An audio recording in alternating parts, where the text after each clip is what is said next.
I get it. The people who watch this love it. But how do we get other people to? Dude, that's not cool. Von Murder doesn't show a little skin. A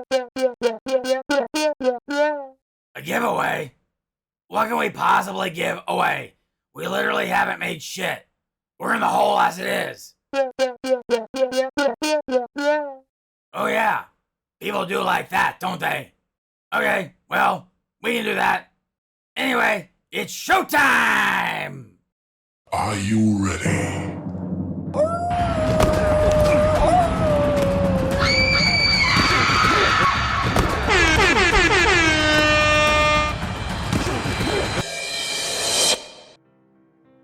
Welcome back to episode 5 of the Fantasy Football Monsters.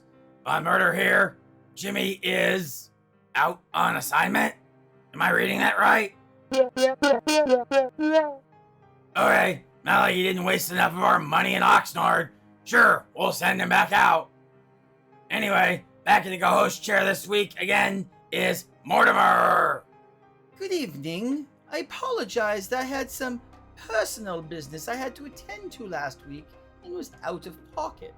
It was your time of the month, wasn't it? If by that you mean that there was a full moon, then yes, it was indeed that time of the month. Okay, we got limited time here and a shit ton to cover. First, we have a giveaway. Wanna know what it is?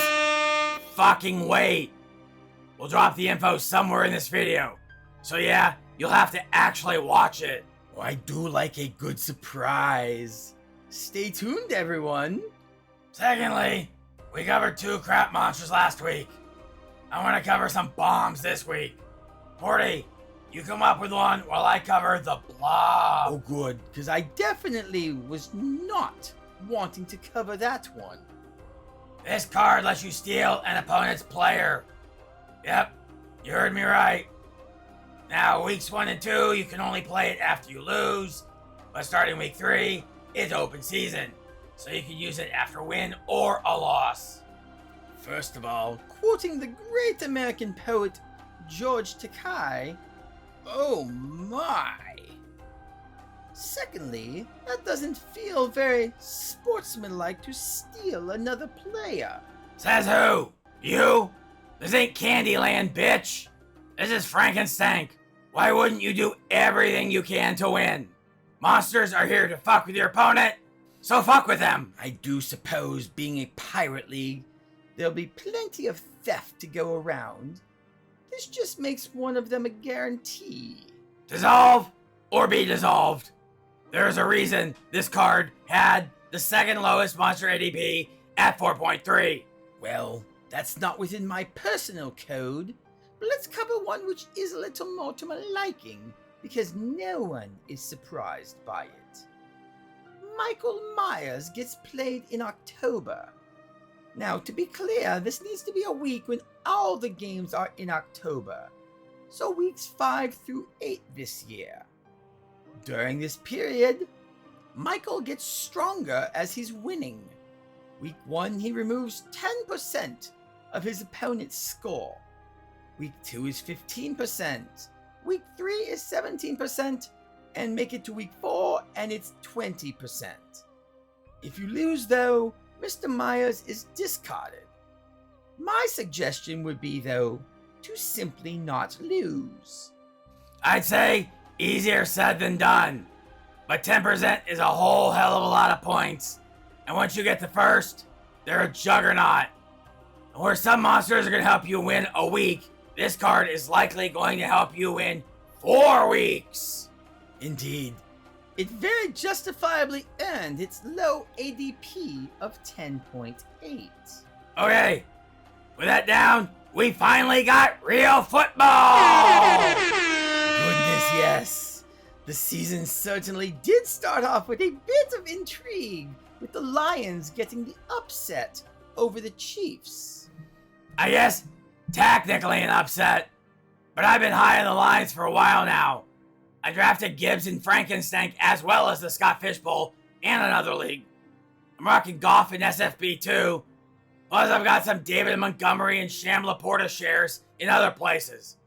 Lions may have traditionally sucked, but I think they proved they will be a real contender in the NFC North.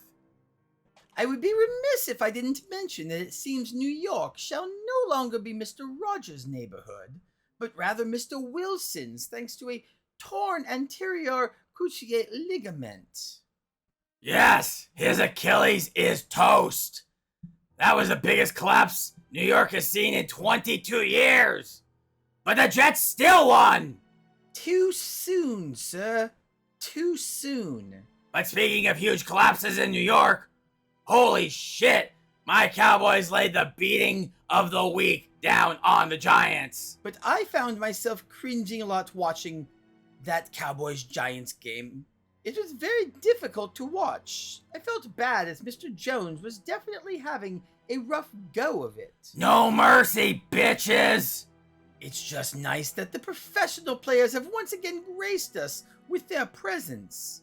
Well, I damn sure wouldn't have put it like that. I mostly just can't with college football. They're all so bad, and the games, especially early ones, can be such blowouts. Though I did enjoy watching me some Coach Prime in Colorado getting their wins over TCU and Nebraska. As a Cowboy supporter, I can see how you might be drawn to that one specifically. But yes, now we can just talk NFL and don't have to waste our time with college football.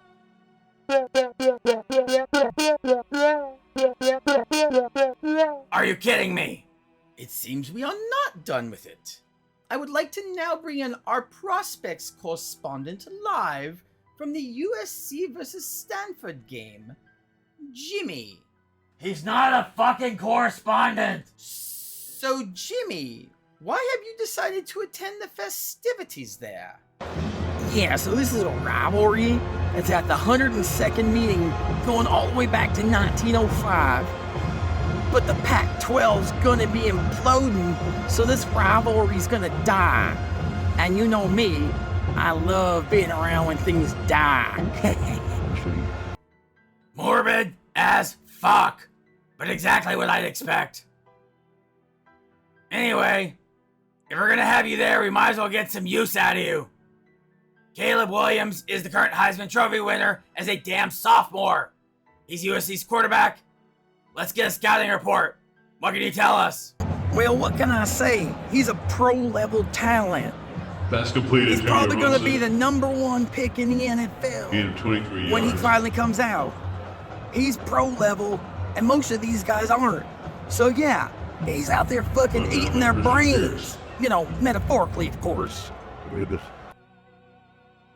Yes, I can see that USC has 15 players who rank in the top 500 NFL prospects in the country, while Stanford currently only has 2. I can see how this might lead to a somewhat lopsided game. Yeah, that's an understatement. It's 29.5 point line on this, and I think they were being generous to the Cardinals. Even right now, the score's 49-3. They're killing them. This rivalry's pretty much going the same way it has for most of the time, and that's with USC making Stanford their bitch. So did anything else jump out at you? Or you got anything else you want to add? Yeah, parking's $40 fucking. You guys better reimburse me for petty cash when I get back. What? Can't hear you. Guess the feed is dropping. Grr. That rotting bastard thinks we have petty cash. That was the funniest thing he said, maybe ever. Well, that explains a great deal of the financial stress that seems to be present on all of you here. Present company included. Duh. So now we need more people to sub to us. And we're giving away stuff to make that happen. You wanna know what? Well, I usually enjoy a good surprise reveal, but I would love to know what plans you've been able to draw up to increase our numbers. Well, tough. Keep waiting, loser. Ha ha! Speaking of losers, I've been calling people losers for weeks now, but that was only theoretical. Now I can call people losers because they're actually losers. I still don't understand why you seem to revel in the misery of others, rather than celebrating their accomplishments. Do I look like the type of person who thrives on positivity? I'm a fucking vampire. Don't get me wrong, being a vampire is way better than being human. Damn, I am happy I don't have to start any more seasons human anymore. That was bullshit. But I've lived through some shit times too. Do you have any idea what it's like growing up with a pandemic? I couldn't even suck blood for a while because that contaminated shit was fucking disgusting. I'm confused how the COVID-19 World Health Emergency has anything to do with this. COVID? Fuck that. I'm a child of the Black Plague. You want to talk about a pandemic? That was a pandemic. Fucking thing was mass killing people in waves separated by centuries. And we didn't have masks or Faucis to help us out. Way to take care of that shit ourselves. When we played Ring Around the Rosie, when they all fell down, they didn't get back up. That does seem like a miserable experience. I know with COVID, it took scientists nearly 9 months to create a vaccination. It felt like forever. Bitch, you know how long it took for the Black Plague vaccine? 550 years. Cry me a river over 9 months. Oh dear, I guess I do understand how one's life experiences could lead them into having a near permanent negative outlook on life. Yeah, and thanks for derailing us, you lunar-loving motherfucker. But Anyway, let's look at some Frankenstein results. Well, since I seem to be the only beacon of light in this very dimly lit studio, I will cover some of the wins by the players who were able to secure the most points. Fuck that. I want to talk about the losers who lost not because their opponent was good, but because they sucked even harder. We'll just go back and forth, you know, to fuck with the people editing this later. Yeah, I don't care. Anyway, Morty, take it away. He may not be the most powerful monster in the league, but the player Jason Voorhees, aka J1222, flexed his muscle with a league-high 313.51 points. Tyreek and Aaron Jones led the way, with Herbert and Richardson also putting in great performances. This team will likely be in the driver's seat for a while to come.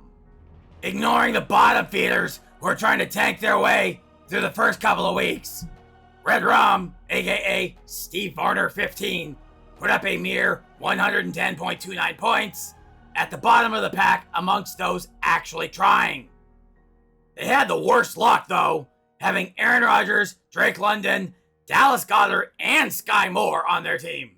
The insult to injury is that with one of his QBs injured now, he's likely going to lose the other one, Jalen Hurts, which is going to put him in a world of hurts. Ha ha! This week's next big dog was actually a Yeti. Not only a Yeti, but the Yeti. With over 293 points, they obliterated the competition with the help of Tyreek Hill and, of all people, Mac Jones. With Tony Pollard and Deshaun Watson as well, this team is one to watch. Yeah, speaking of that, Yeti beat the shit out of the Toxic Avenger, aka FF Steve Orlando, putting up only 121.69 points, despite having Richardson, Jacobs, and Keenan Allen. They suffered from having Isaiah Hodgkins, Drake London, Kadarius Toney, and Jerick McKinnon. Stay Puft Marshmallow Man was less than a quarter point behind the Yeti. With solid performances from Jordan Love, Austin Eckler, and Calvin Ridley, they put a very bad beat on Art the Clown, who otherwise had a top 8 score of their own. Very unlucky. The Australian Drop Bears hit a mere 125.85 points. Aaron Rodgers, Isaiah Hodgins, and Tyler Lockett led to their demise. Lastly, the player Michael Myers also crossed the 290-point threshold, as they were powered by Brandon Ayuk, Jordan Love, and Tony Pollard. Good show. And now my week's Damn Sucks to Be You award given to the team with the closest margin of loss. This week, it's Lucille, aka George Clark, at 0.6 points. This was easily the closest loss of the week, 229.78 to 230.34 against last week's aforementioned Captain Madrigal's Leviathan. Or wait, breaking news! Lucille is using Dracula to drain Tyreek onto Mike Evans. Matchup flipped. Dracula for the win! How did your other pick for best draft do? Thank you for giving me excuse to say the name Mechagodzilla the Driller again. He actually found himself on the business end of a drilling. The sorta ironic part involved when he took Chase in the third round over McCaffrey, which was a justifiable decision, though not one I would have made. Well, he played the guy who drafted the slot next to him and did take McCaffrey. Given the point differential was 9.85 for Chase and 61.15 for McCaffrey, swapping those two players around would have easily been the difference. Yes, but he has the Frankenstein card, so I can see that swapping McCaffrey's score with Jahmyr Gibbs' score would swing this matchup back in his favor. Yeah, but he couldn't use it. I mean, he could have, but when your opponent has Slimer, aka fuck you on a stick, you just have to suck up the L. This could have been a winner-take-all situation, but instead of taking Chase, Falcor took Diggs instead. A minor misstep in my opinion, but a misstep nonetheless. And how about your match? How did your team fare week 1? Fucking killed it! Top score of the week in the division.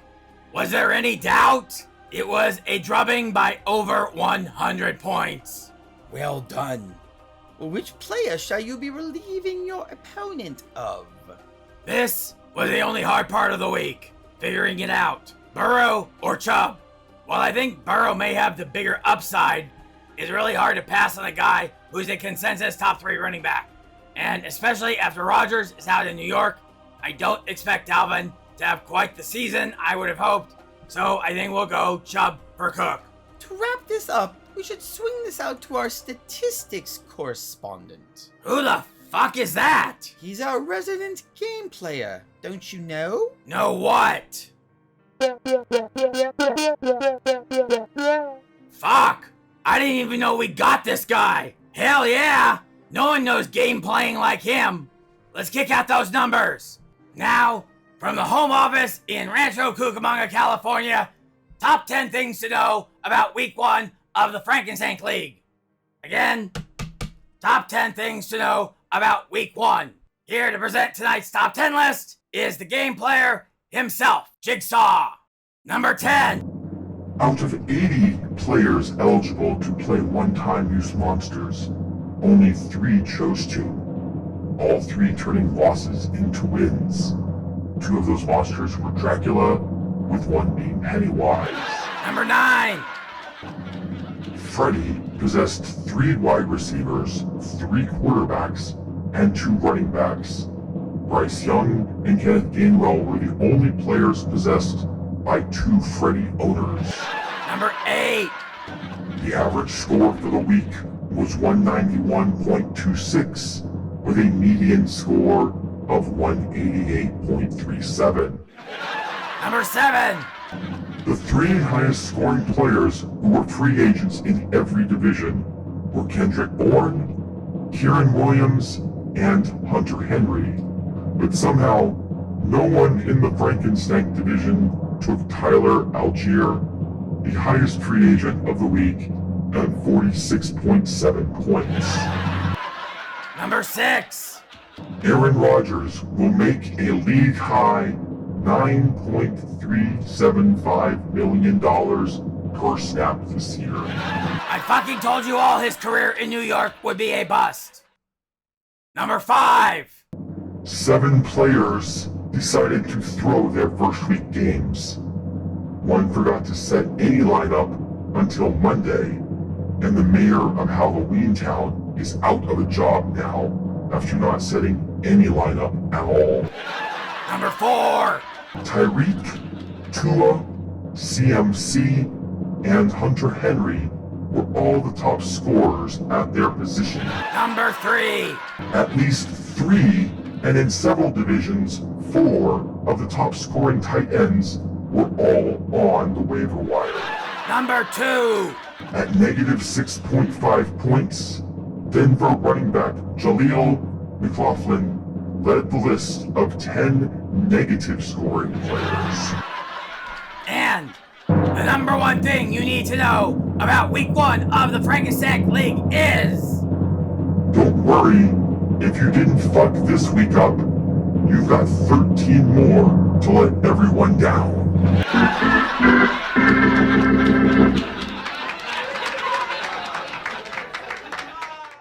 Well, that certainly took a considerable amount of time. Perhaps we should invest in a sportscaster for things such as that in the future. Out of what budget? Unless you're shaving yourself and selling your hair to make wigs, we don't do that. But maybe I can con someone into doing it for free. I'll work on it. Yes, indeed. The bank just called me before the show in regards to my first residuals check. I'm not sure which fact concerns me the most. That the check was only for 17 cents, or that the check was returned for non-sufficient funds. But speaking of budget, I once again turn your attention to the aforementioned giveaway. Oh, trust me, no one is more aware of our money issues than me. But we ain't giving away anything that costs money. We're giving away fame. Really? You absolutely have piqued my interest. We are going to be giving away a comprehensive analysis of one player's team as well as advice on what we would do in their position moving forward in the next video. We'll even answer any questions if they have any. And whomever wins, while I know my other two co-hosts can be negative Nancy's at times, I can assure you that we will keep the review positive and comprehensive. Okay, here's how you win. First, you gotta be subbed. No sub, no review. Next, you have to leave a comment about the show. It can be something you like or you hate. I don't give a shit. I'm probably not gonna pay attention to it anyway. Once you do, you need likes on your comment. As many as you can get. Yes, this means you need to get your friends to watch the video and like your comment. Indeed. While I am generally not a huge fan of pandering, I do feel as though it may be the correct course of action on this one. And none of this using other account shit. We're doing this because we actually want people to find us. If you cheat, I may pay you a visit in another way you'll like a lot less. Ha ha! Good sir, could we maybe not threaten the viewers? We want to encourage them to share our content, and being scared isn't a very productive way to obtain the desired outcome. Yeah, as a vampire, I'm used to putting 2 holes in the neck, not kissing an ass. But we gotta get our numbers up, or the producers are gonna shit can us. Plus, the occasional nice word or statement of encouragement is sometimes just the thing we need to keep moving forward with this laborious venture. Dude, I can safely say you have no idea. While you're off doing who knows what during the week, we're putting in the time here. I bet one of these motherfuckers is close to 25 or 30 hours total. For one show. We need a live show that ain't so much work. Oh goodness, that is incredibly exciting. I didn't expect They have this, about 11 but yards. I'll damn sure take it. Fuck yes. We'll work the details out off air. And I thought somebody cut his feed. Nope. Still just watching you act like an idiot. Oh really? Well, this is how the disappointment creeps in, I suppose. I knew there was a catch. Fucking snowflakes. Wow. So that was an emotional roller coaster. But before we go, there is a programming note for everyone. Especially y'all losers. If you're a 2-time loser, you might get a survivor card for week 3. We have not discussed these survivor cards previously. What gives? You shall see next week, but But there is a reason why 7 people decided to tank this week. For Mortimer, Jimmy, and apparently Jigsaw, I'm Von Murder, wishing you plenty of luck this next week. You're going to need it. Ha ha!